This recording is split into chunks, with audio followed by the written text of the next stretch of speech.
Okay, this is going to be the first in a series of how to do the TOS Enterprise or Constitution class. We're going to see how this goes. I'm just going to do it in little sections, but first we're going to start with setup. First thing I want to do is go up to my collections and change the name to references because I like to have two folders. Now I don't often sort them, it kind of depends on what I'm doing. So one on the keypad to go to the front view, front ortho view, we're going to go image, background, and we're going to use the Sinclair drawings. And let's go ahead and grab the front ortho. And we're just going to try and line it up as best we can. We definitely want to center it. And then usually what I'll do is I'll just pick the top or the bottom edge of the saucer. It's just got to be really close, doesn't have to be perfectly close. Let me fix my mouse. There we go. Okay, so let's go ahead and go with the bottom of the saucer.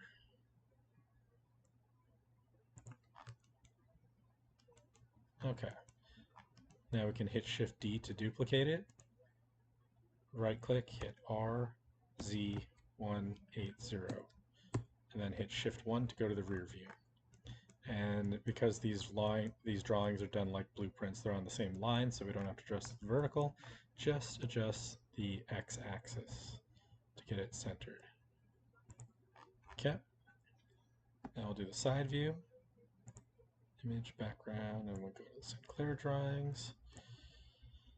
And there's a couple different ones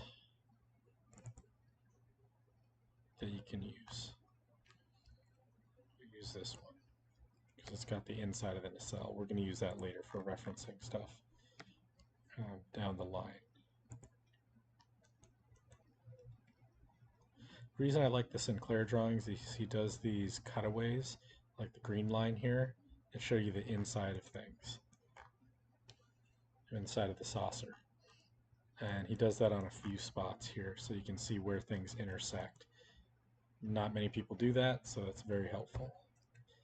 Okay, we'll do hit 7 on the number pad, grab the next one, which is the top view, which is this one. Rotate -90, grab it on the Y. We want to center it on that saucer again. Get pretty close. And on the X.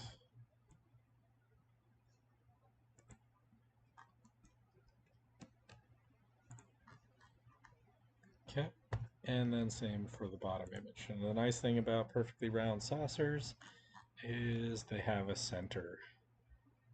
So that makes it all a little bit easier. So again, Shift 7 to go to the bottom ortho, rotate it 90. In the front, or in the top view, the front of the ship is pointing to the bottom of the screen. In the bottom view, it is pointing towards the top. These drawings were so well done. They make for great references. Okay, so there we go. We got our basic setup. Minimize the references menu, click in here and add a new collection. I just say meshes. Okay, so first thing we're going to do today after setup is we are going to make this saucer, and I'm going to show you how to start it with low poly. And we're going to use modifiers to make it work. So we're going to do a cylinder, and instead of doing 32, we're going to do 16 vertices. So let's grab the bottom ones, bring them up. Top ones, bring them down. I hit A to select all, scale, Shift Z so they don't scale on the Z axis. And then we can scale them individually to get the right angle we need. And I hit Alt click to select a whole loop. And that's fine if it's a little bit bigger. Okay, so now that we're on the top loop, we're just going to go ahead and extrude it up, and we're going to fit it to that green circle there, or green line.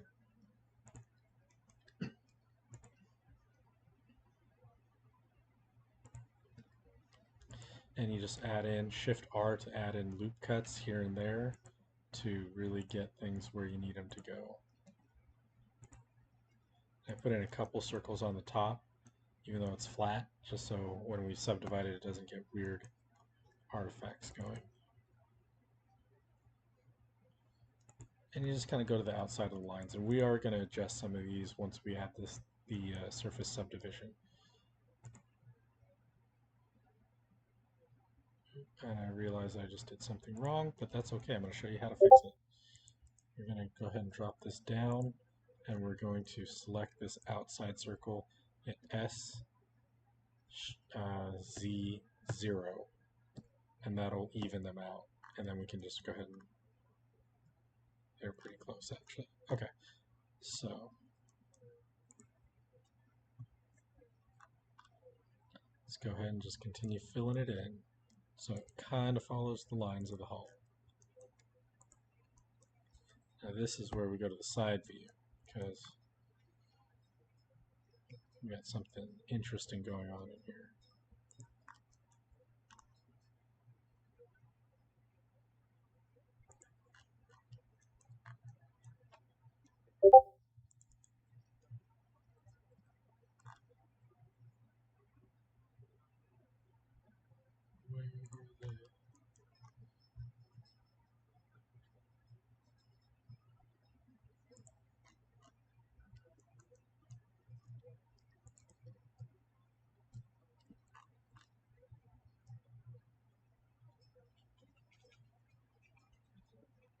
Okay, so now we put in that extra loop there, and go to the side view, grab it, and just pull it up.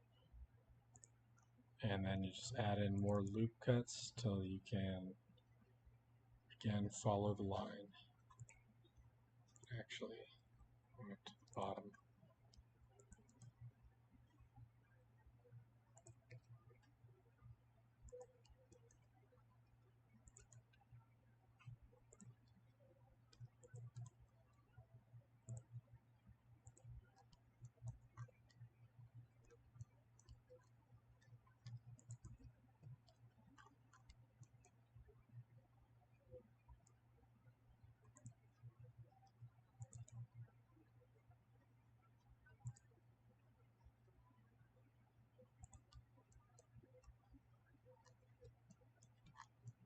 Okay, that's good enough.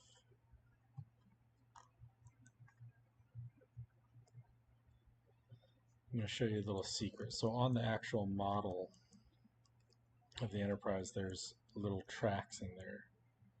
We're going to put those in. We're going to model those in right now. They're very small little lines. So what you can do, put up 2 edge loops like that.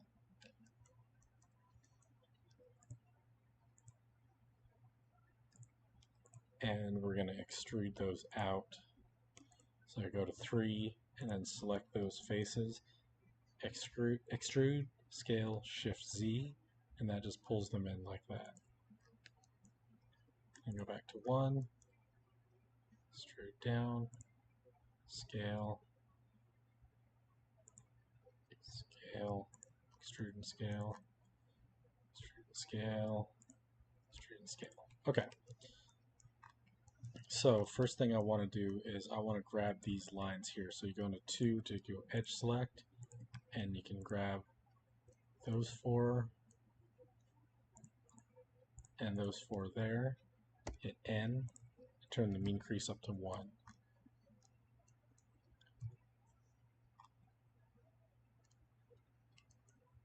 Then let's go ahead and throw on our modifier, subdivision surface. Let's go ahead and turn it up to 3. Shade it auto smooth. Now you can kind of see where it's going. So we want to grab this edge here first, and we want to bevel it. And you don't want to add a lot of bevels to it. Just turn up to 3, maybe 4. There we go. Then do the same for this bottom one.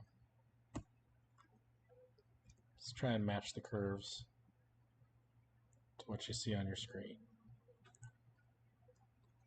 Okay, now as you see, most of it works pretty well, but we want to grab everything that we are not seeing come out to the right position. Let's see where that goes.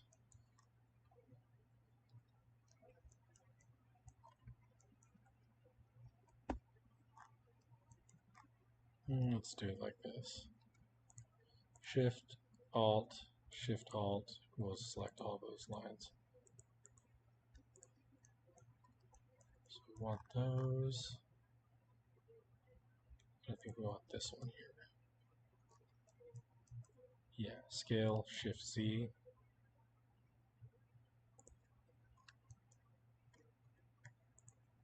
This one, scale it. Pretty good on the curve there. Oh, yeah, I forgot. If these angles aren't great, select the top ones and mark it sharp. And it'll give you a little bit more there to work with. Okay. So now we want to do the edge select, Shift Alt, and select all these ones. And again, scale Shift Z, just to bring it out to where we need it to be. And bam, we have pretty much a saucer. There is some things here, it looks like we could futz with some of them.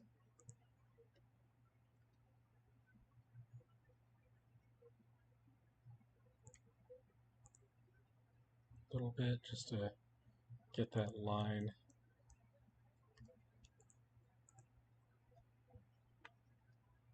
working better for us.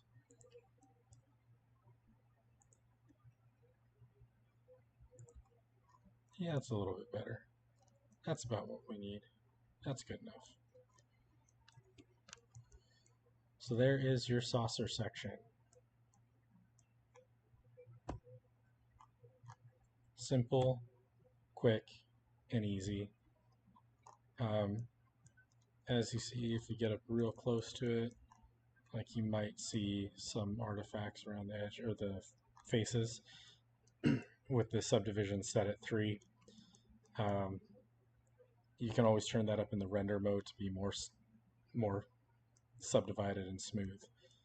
But that's your basic saucer. And so that's where we'll leave this first part, and then we'll pick it up with the next.